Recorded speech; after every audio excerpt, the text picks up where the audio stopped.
हर party के जितने आला कमान यानी शीर्ष नेतृत्व ने वो इस सरकार को भगाने के लिए एकजुट हो चुके हैं।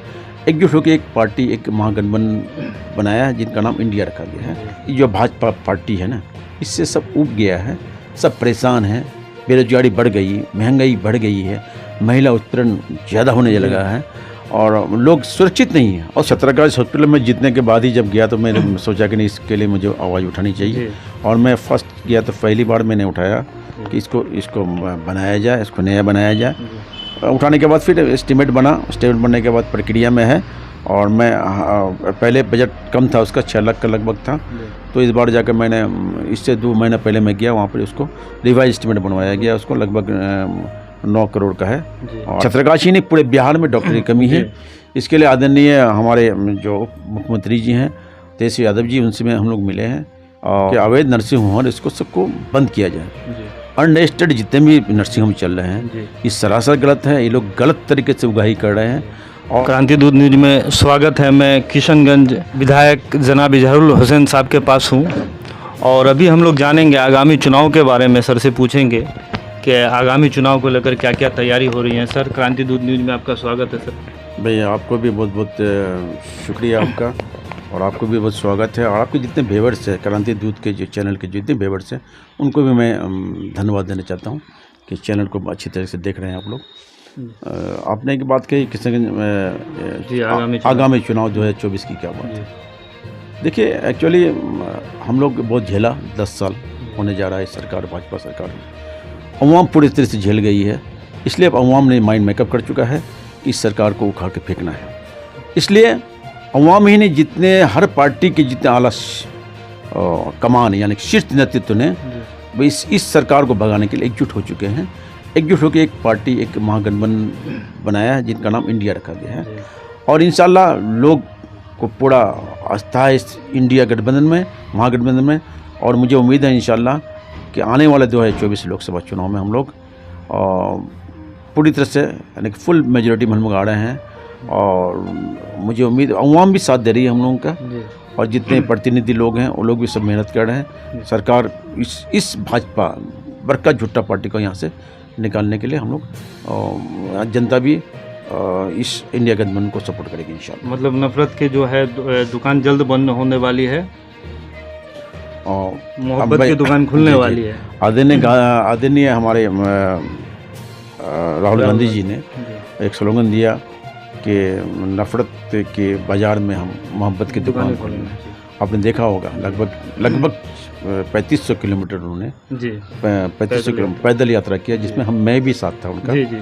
और उसमें उन्होंने एक स्लोगन दिया और मैं देखा हकीकत में तो वो जो भारत जोड़ो यात्रा निकाले, इससे काफ़ी फ़ायदा हुआ। हमारी पार्टी को भी बहुत फ़ायदा हुआ और आवाम भी समझ गई कि ये ईमानदार शख्स है, उनके साथ चलना चाहिए। और इस जो भाजपा पार्टी है ना, इससे सब ऊब गया है, सब परेशान हैं। बेरोजगारी बढ़ गई, महंगाई बढ़ गई है, महिला उत्पीड़न ज़्यादा होने लगा है और लोग सुरक्षित नहीं है, असुरक्षित है। इसलिए ने सब जितने हर पार्टी के जो आला कमान के शीर्ष नेतृत्व हैं, सब ने मिलके एक गठबंधन बनाया, इंडिया गठबंधन इंशाल्लाह। और मुझे इंडिया गठबंधन पर सबको अस्तित्व है, सबका आस्था है। और मुझे उम्मीद है कि आने वाले दिन में इंडिया गठबंधन की सरकार बनेगी और हम लोग फुल मेजॉरिटी से सरकार बनाएंगे इंशाल्लाह। सर, हम लोगों ने देखा था कि लोकसभा में आपने आवाज़ उठाया था छत्रगाजी रेफरल अस्पताल के बारे में, तो लोग ये जानना चाहते हैं कि कब बनकर तैयार होगा। सर, कितने का जो बजट है वो आपने बताया भी था, और कितना टाइम लगेगा ये ज़रा बता दें। देखिए, एक्चुअली 17 अगस्त हॉस्पिटल में जीतने के बाद ही जब गया तो मैंने सोचा कि नहीं, इसके लिए मुझे आवाज़ उठानी चाहिए। और मैं फर्स्ट गया तो पहली बार मैंने उठाया कि इसको बनाया जाए, इसको नया बनाया जाए। उठाने के बाद फिर एस्टीमेट बनने के बाद प्रक्रिया में है। और मैं पहले बजट कम था उसका, 6 लाख का लगभग था। तो इस बार जाकर मैंने इससे 2 महीना पहले मैं गया, वहाँ पर उसको रिवाइज एस्टीमेट बनवाया गया। उसको लगभग 9 करोड़ का है और 8 करोड़ 99 लाख का है। और वो स्टैंडर्ड प्रोसेस में गया हुआ है, मैं इससे पहले भी मिल के आया हूँ। तो एक कमेटी बैठती है इसके लिए, पैसा सेंक्शन करने के लिए एक कमेटी बैठती है। और मुझे उम्मीद है कि बहुत जल्दी इस कमेटी बैठेगी और बैठने के बाद फाइनलाइज होगा कब से ये टेंडर प्रोसेस में जाएगा। और सर, छत्रगाजी में डॉक्टर की बहुत कमी है सर, इस सिलसिले में आप देखिए, छत्रकाशी नहीं, पूरे बिहार में डॉक्टर की कमी है। इसके लिए आदरणीय हमारे जो मुख्यमंत्री जी हैं तेजस्वी यादव जी, उनसे हम लोग मिले हैं और उन्होंने वादा किया कि बहुत जल्द मैं डॉक्टरों की बहाली होने जा रही है, और जब डॉक्टर की बहाली हो जाएगी तो ये समस्या अपने आप दूर हो जाएगी।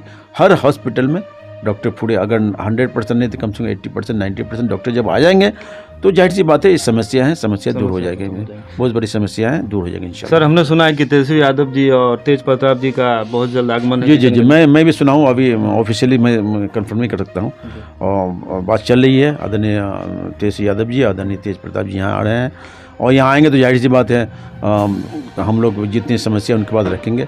जब आएंगे तो ये भी सोच के आएंगे कि हाँ कुछ हो सकता है कुछ दें हम लोगों को। इंशाल्लाह को बहुत कुछ देंगे, और इसी मकसद से आ रहे हैं, और सब लोग लेके आ रहे हैं उनको, और इंशाल्लाह कुछ यहाँ की हालात सुधरेगी। यानी किशनगंज को बहुत सारा तोहफा देने इंशाल्लाह आएंगे, मुझे उम्मीद है। जी सर, एक बात और सर, कि किशनगंज में जो अवैध नर्सिंग होम बहुत सारी खुल गई हैं सर, इससे कई जाने जा रही हैं सर। बिल्कुल, मैं शुरू से मैं आवाज़ उठा रहा हूँ कि अवैध नर्सिंग होम इसको सबको बंद किया जाए। अनरजिस्टर्ड जितने भी नर्सिंग होम चल रहे हैं ये सरासर गलत है। ये लोग गलत तरीके से उगाही कर रहे हैं, और अच्छे पेशेंट को सुनने में आया, बहुत जगह शिकायतें मिली हैं कि अच्छे पेशेंट की मौत हो रही है वहाँ पे।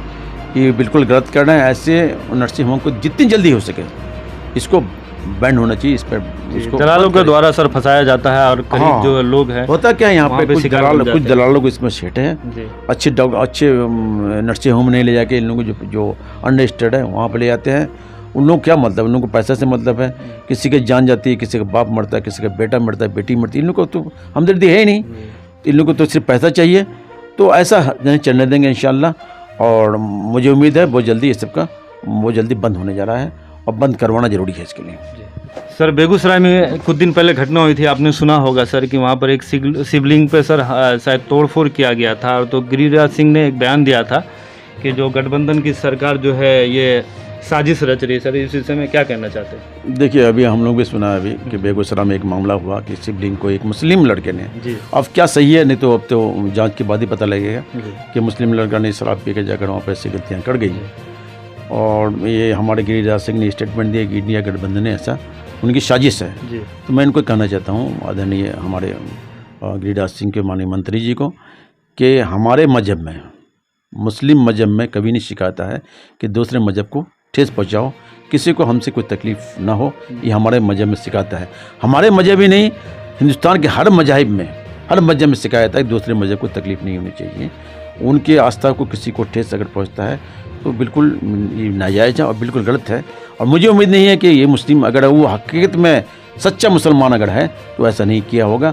अगर किया होगा तो उस पर कार्रवाई होनी चाहिए, और बिल्कुल कार्रवाई होनी चाहिए, क्योंकि हमारा देश बहुत खूबसूरत देश है। इसमें हर मजहब के लोग रहते हैं। हर मजहब के लोगों को अपने अपने मजहब के मुताबिक जीने का आज़ादी है, चलने की आज़ादी है। इसमें किसी भी मजहब के लोगों को दूसरे मजहब में मुदाखलत करने की कोई गुंजाइश नहीं है। हमारा ये देश है, ये खूबसूरत देश पूरी दुनिया जानती है। इससे अच्छा देश और नहीं सकता है। अगर कुछ लोग नवीनली ऐसा करते हैं तो अगर ऐसा सही में अगर कुछ किया है, कोई लड़का किया है, तो उसको कार्रवाई होनी चाहिए। और जहाँ तक ये स्टेटमेंट लोग तो अनर्गल बयान दे देते ही हैं। इन लोग को अब तो कोई बचा नहीं ना है। अब बचा नहीं, अब क्या बचा है? बस एक नया सोच होना चाहिए, इंडिया गठबंधन ने ऐसा किया, वहाँ मुसलमान ने ऐसा किया, वहाँ ऐसा किया। इन लोग का यही इशू, दूसरा कुछ तो है नहीं कि ये तो कभी देश के बारे में सोचा नहीं कि देश कैसे आगे बढ़ेंगे, कभी नहीं। आपने देखा होगा पूरे वर्ल्ड में हमारा देश सबसे पीछे चल रहा है। GDP के मामले आपने देखा होगा, बहुत पीछे चल रहा है आपका। हम नेपाल से भी कम हैं, हम यहाँ पाकिस्तान से भी बहुत कम हैं। इसके बारे में सोचता है कि हमारा देश कहाँ चले जा रही है। महिला उत्पीड़न बढ़ गया, बेरोजगारी बढ़ गई, महंगाई बढ़ गई, लोग परेशान हैं। पढ़े लिखे नौजवान कोई उनका कहना है कि जाकर नौकरी नहीं मिली, उनको कहता है कि जाकर पकौड़ा बेचो जाकर, भाई इस तरह का स्टेटमेंट है। और आपने देखा सबसे बड़ी बात यह है कि ये भाजपा सरकार हमेशा 3-4 आदमी के बारे में सोचती है, कभी सरकार देश के बारे में नहीं सोचती है। आपने देखा हो गरीब के बारे में अगर सोचती अगर ये सरकार, तो अब देखा होगा हज़ारों करोड़ का उनको लोन माफ़ कर दिया जाता है अमीर लोगों का। और गरीब का बेचारे का 50,000 या लाख रुपए का लोन लिया हुआ है तो उसकी यहाँ कुर्की जब्ती होने जा रही है, काम का जेल में फंसाया जाता है। तो ये सरकार, इसको हमदर्दी नहीं है। जो इस देश को सिंचा है उसको हमदर्दी होगी ना। ये लोग कभी देश के बारे में ना आज़ादी में कभी साथ हुआ, RSS के लोग हुए हैं कभी साथ, क्या संघ के लोग कभी साथ नहीं दिया आज़ादी में। तो सिंचे हम लोग हैं, तो यहाँ की जनता सिंची, इसको हमदर्दी। इन लोग हमदर्दी क्या होगी? आपने देखा होगा आदरणीय मोदी जी ने, हमारे प्रधानमंत्री ने एक बात कही थी कि मैं मेरा क्या है, मैं तो झोला लेके आया हूँ, झोला लेके चल जाऊँगा, ये करेंगे पूरे देश को बेच के कि कहीं और बाहर चले जाएंगे। तो कहने का मतलब ये है कि जनता समझ रही, जनता बेवकूफ़ नहीं है। देख लिया आपका 10 साल, अब आने वाला दिन इंशाल्लाह जनता के हिसाब से चलेगी और इंडिया गठबंधन जो वादा करेगी, जो मैनिफेस्टो होगा इंशाल्लाह हम लोग सब उसको पूरा करेंगे। और आपने देखा होगा कि कांग्रेस सरकार कभी झूठ नहीं बोलती है और वादा करने के साथ साथ वो प्रतिज्ञा करती है। वादा तो करती है, कसम खाती है कि मैं जो कहूँगा उसको पूरा करूँगा। मिसाल के तौर पर आपने कर्नाटक देख लिया होगा, कर्नाटक में देखा होगा कि भाई वो उन्होंने जो वादा किया उसको पूरा किया। तो इंशाल्लाह हम लोग जो वादा करेंगे, इंडिया गठबंधन श्रेष्ठ नेतृत्व जो भी वादा करेगा उसको इलेक्शन चुनाव के बाद ही इंशाल्लाह उसको पूरा करने की कोशिश करेंगे। बहुत बहुत शुक्रिया, धन्यवाद।